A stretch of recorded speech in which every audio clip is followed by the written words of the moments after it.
नमस्कार दोस्तों, स्वागत है आपके अपने YouTube channel science and Subhash में। और आपने अभी तक हमारे चैनल को सब्सक्राइब नहीं किया है तो सब्सक्राइब करें, साथ में बेल आइकन बटन भी प्रेस करें ताकि हमारे अगले वीडियो की नोटिफिकेशन आपको तुरंत मिल जाए। तो आज हम बात करते हैं जीवाणु भोजी बैक्टीरियाफेज। तो सबसे पहले देखते हैं जीवाणु भोजी की परिभाषा कि जीवाणु भोजी कहते किन्हें हैं। तो देखिए, वे विषाणु जो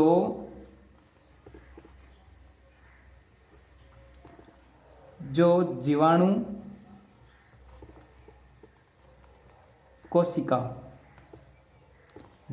कोशिका में परजीवी होते हैं,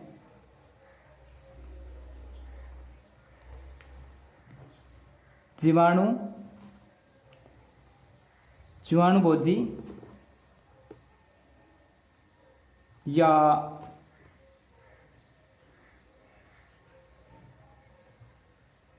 बैक्टीरिया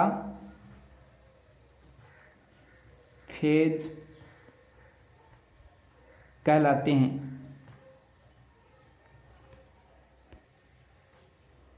अब देखते हैं इनका आविष्कार किन्होंने किया। तो इनका आविष्कार वार्ट तथा हेरेली नामक वैज्ञानिकों ने किया। वो भी कब किया? सन 1917 में किया। और इसका शाब्दिक अर्थ क्या होता है वो देखते हैं। शाब्दिक अर्थ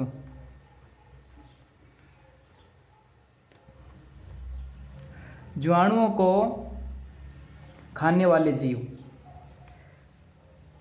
इसका शाब्दिक अर्थ होता है बैक्टीरियाफेज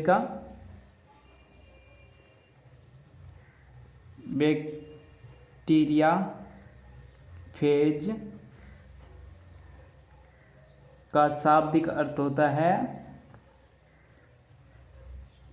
जीवाणुओं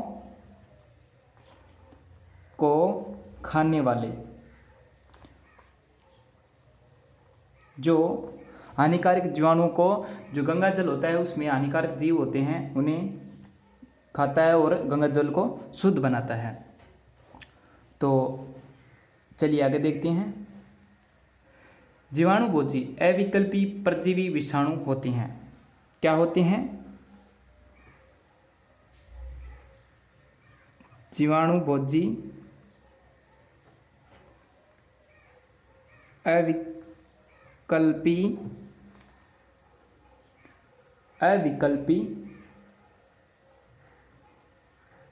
परजीवी विषाणु होते हैं तथा ये जीवाणु कोशिका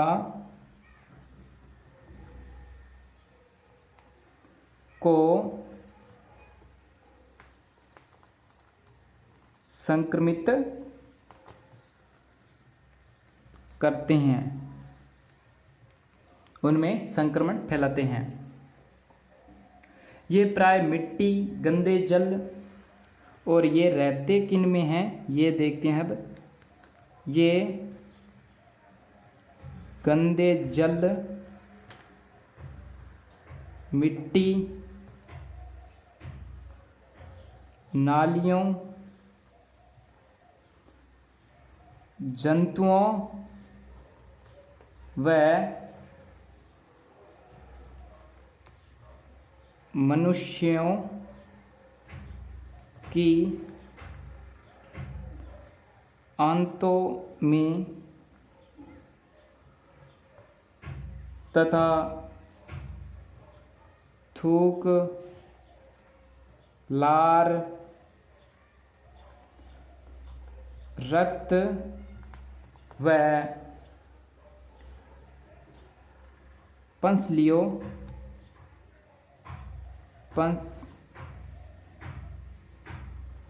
दूध, सब्जियों, फल आदि में पाए जाते हैं। और इसके अतिरिक्त ये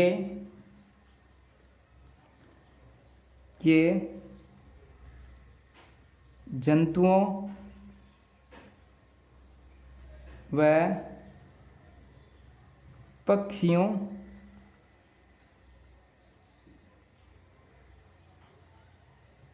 मल, खाद व समुद्र में भी पाए जाते हैं।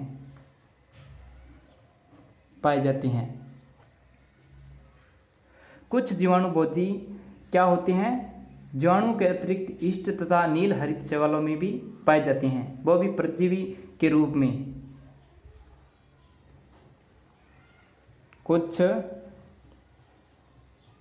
जीवाणुभोजी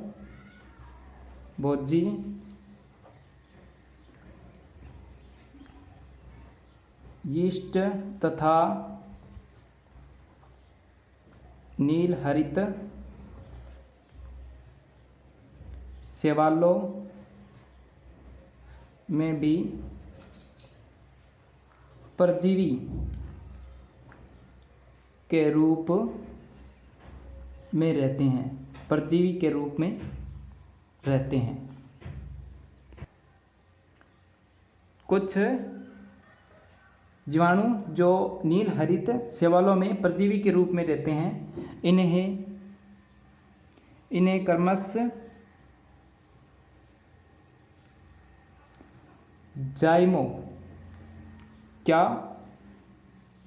जाइमोफेज व साइनोफेज कहते हैं।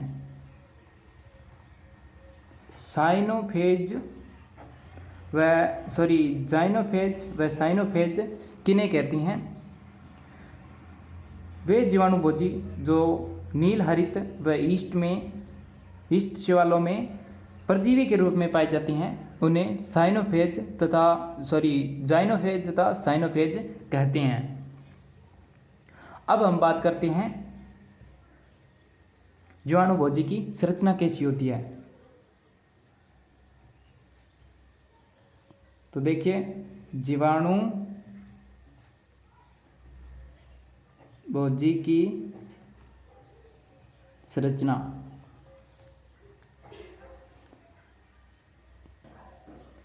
तो अब करते हैं बात जीवाणुभोजी की संरचना की। तो जीवाणुभोजी इतने सूक्ष्म होते हैं, इतने सूक्ष्म होते हैं कि इन्हें माइक्रोस्कोप द्वारा ही देखा जा सकता है। ठीक है, इलेक्ट्रॉन माइक्रोस्कोप के द्वारा। तो देखिए, हम लिखते हैं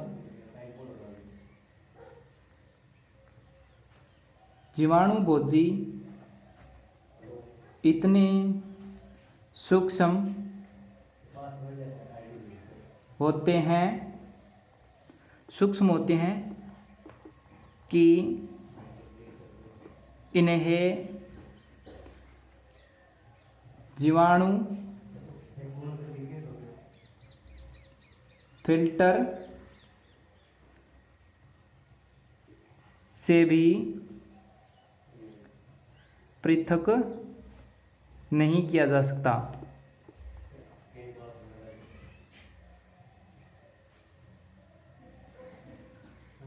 और इनकी संरचना का अध्ययन क्या होता है? इनकी जो संरचना होती है, इनकी संरचना का अध्ययन केवल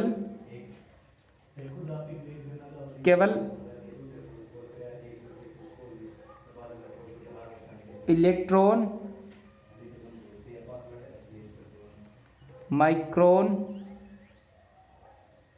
माइक्रोस्कोप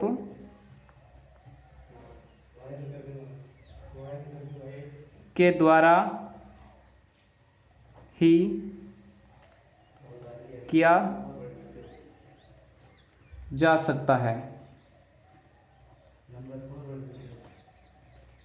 इनका अध्ययन किसके द्वारा किया जा सकता है? मात्र और मात्र इलेक्ट्रॉन माइक्रोस्कोप के द्वारा ही किया जा सकता है। ये इतने सूक्ष्म होते हैं कि इन्हें जीवाणु फिल्टर के द्वारा नहीं पृथक किया जा सकता या इनका अध्ययन नहीं किया जा सकता। एक प्रारूपिक जीवाणुभोजी टेडपोल के सिर के समान होता है। जो प्रारंभ में जीवाणुभोजी बनते हैं, जो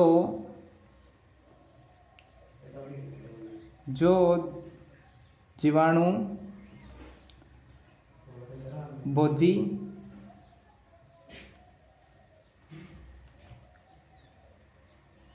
प्रारूपिक,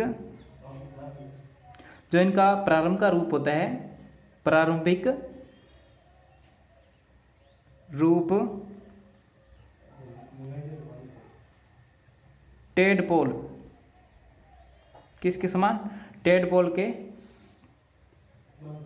के समान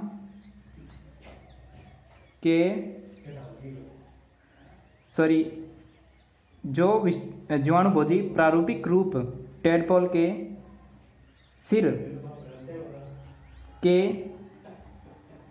समान होता है।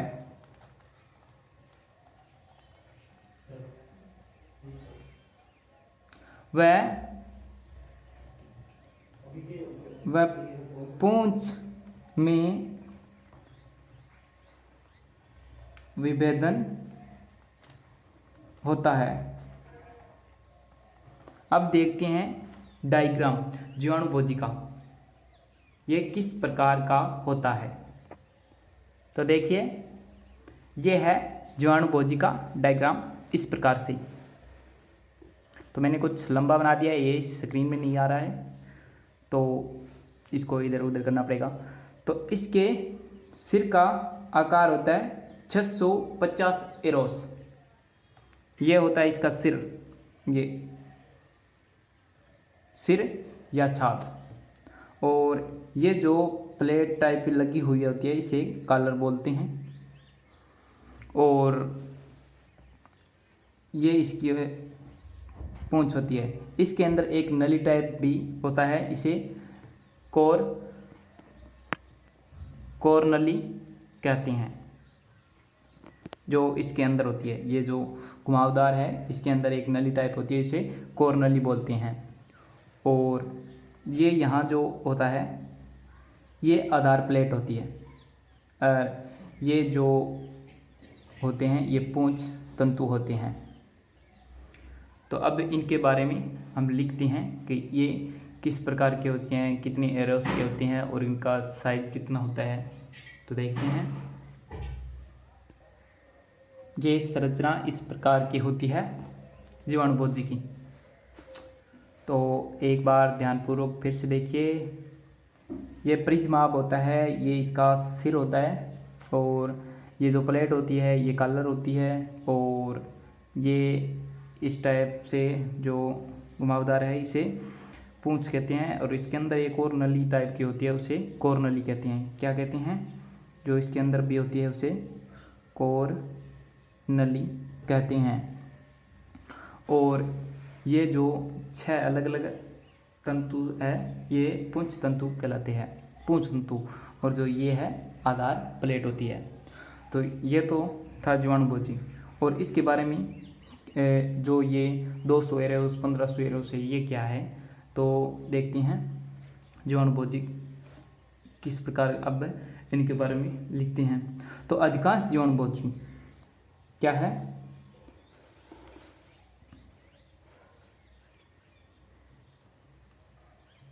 अधिकांश जीवाणु भोजियों का सिर जैसे T1, T2, T6 आदि में जीवाणु भोजियों का सिर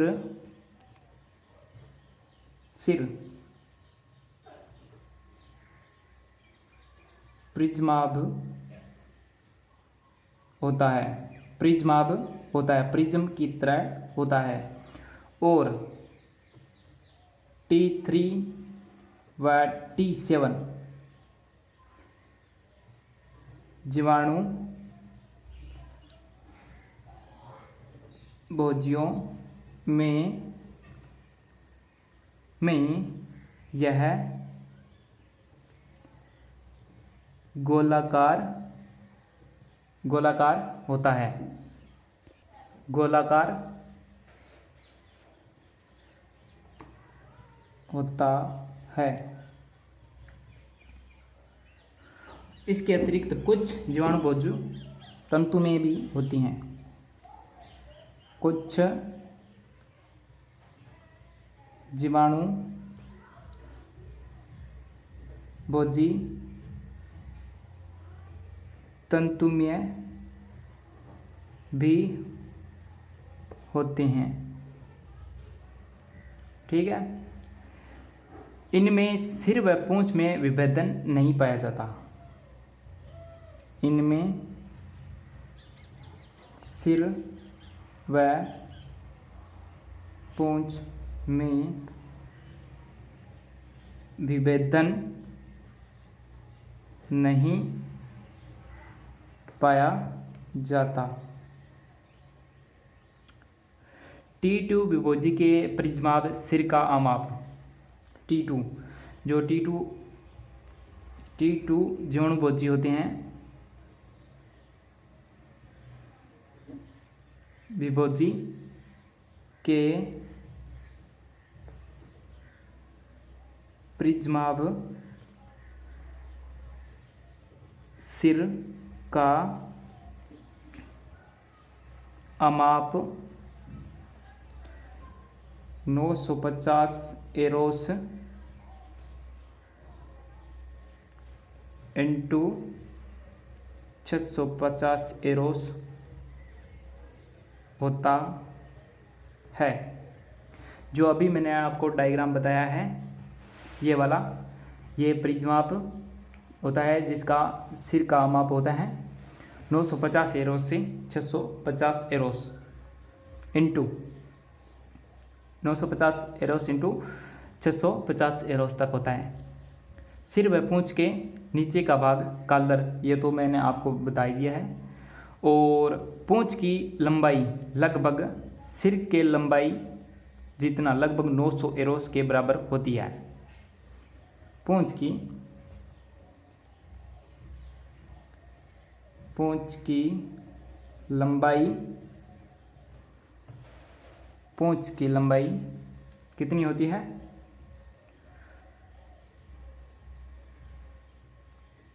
सिर की लंबाई 950 एरोस के बराबर होती है। ठीक है। और आगे देखते हैं, इसका व्यास लगभग 80 एरोस तक होता है। इसका व्यास लगभग 80 एरोस तक होता है।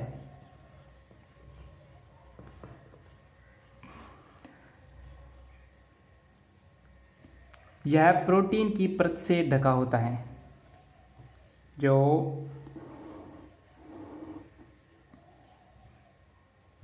व्यास लगभग 80 एरोस का होता है तथा यह प्रोटीन की परत से ढका होता है और पूंछ के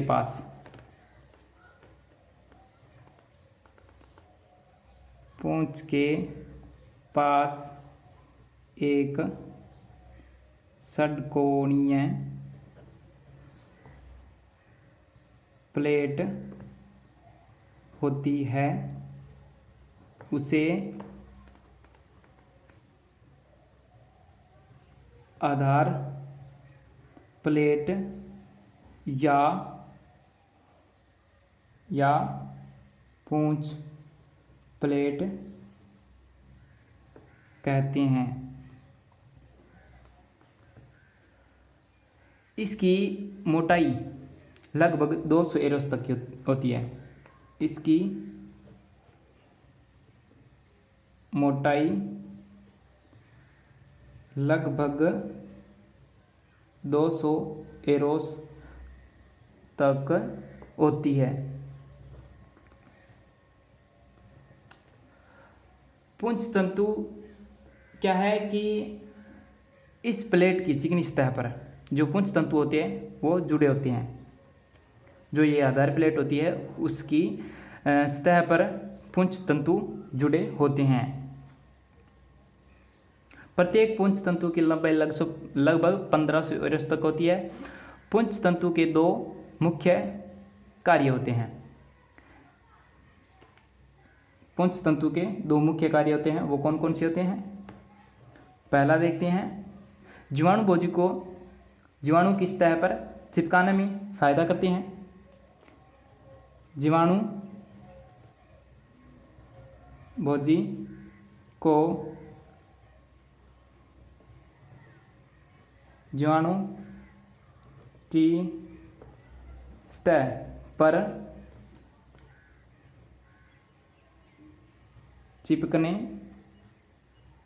में सहायक होती है। और दूसरा है, इसमें स्रावित एंजाइम जीवाणु की भित्ति के लयन में सहायक होती है। इसमें स्रावित एंजाइम, जो इसमें एंजाइम स्रावित होते हैं वो जीवाणु भित्ति के लयन में सहायक होती है। ठीक है। और जीवाणु भोजी का जो जीवाणु भोजी है उनका प्रिज्मा सिर्फ न्यूक्लियोकैप्सिड से बना होता है। किससे बना होता है? न्यूक्लियोकैप्सिड से बना होता है जीवाणु भोजियों का प्रिज्मा सिर्फ। इसका निर्माण करने वाले सभी प्रोटीन अणु एक समान होते हैं। ठीक है। यह जीवाणु भोजी का एक लाक्षणिक गुण है। सिर के केंद्र में डीएनए का एक केंद्रीय कोड होता है। सिर के केंद्र में एक केंद्रीय क्रोड होता है। केंद्रीय क्रोड होता है जो प्रोटीन के एक अलग आवरण से ढका होता है। जो प्रोटीन के आवरण से ढका होता है। ठीक है। आंतरिक कवच का निर्माण करने वाली प्रोटीन उपिकायां कैप्सेमियर्स कहलाती है। जो अंदर के कवच का निर्माण करने वाले प्रोटीन उप इकाइयाँ कैप्सपेमियर्स कहलाती है। और कोलीफाज 5x174 देखते हैं क्या कोलीफाज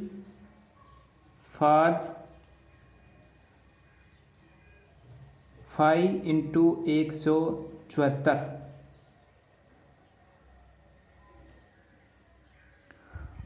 आदि कुछ जीवाणु भोजियों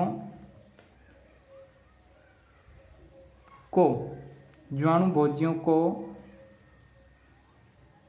छोड़कर अधिकांश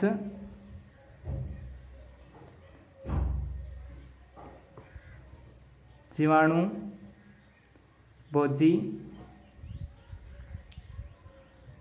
भोजी में डीएनए द्विरज्जुकी होता है। डीएनए द्विरज्जुकी होता है कुछ जीवाणुओं को छोड़कर, और सभी जीवाणुओं में डीएनए द्विरज्जुकी होता है। डीएनए जीवाणु भोजी का आनुवंशिक पदार्थ है जिसके दो प्रमुख कार्य हैं। डीएनए के मुख्य दो कार्य। डीएनए के मुख्य दो कार्य। तो पहला कार्य क्या है? पहला कार्य तो है इसमें जीवाणु भोजी के आनुवंशिक लक्षण निहित होते हैं। इसमें जीवाणु भोजियों के आनुवंशिक लक्षण निहित होते हैं तथा दूसरा, यह संक्रमण का मुख्य कारक होता है। यह संक्रमण का मुख्य कारक होता है।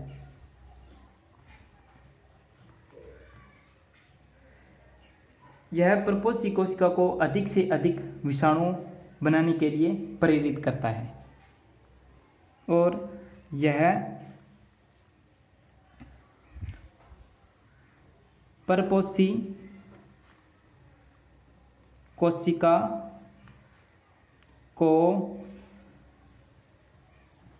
अधिक से अधिक विषाणु बनाने में या बनाने के लिए प्रेरित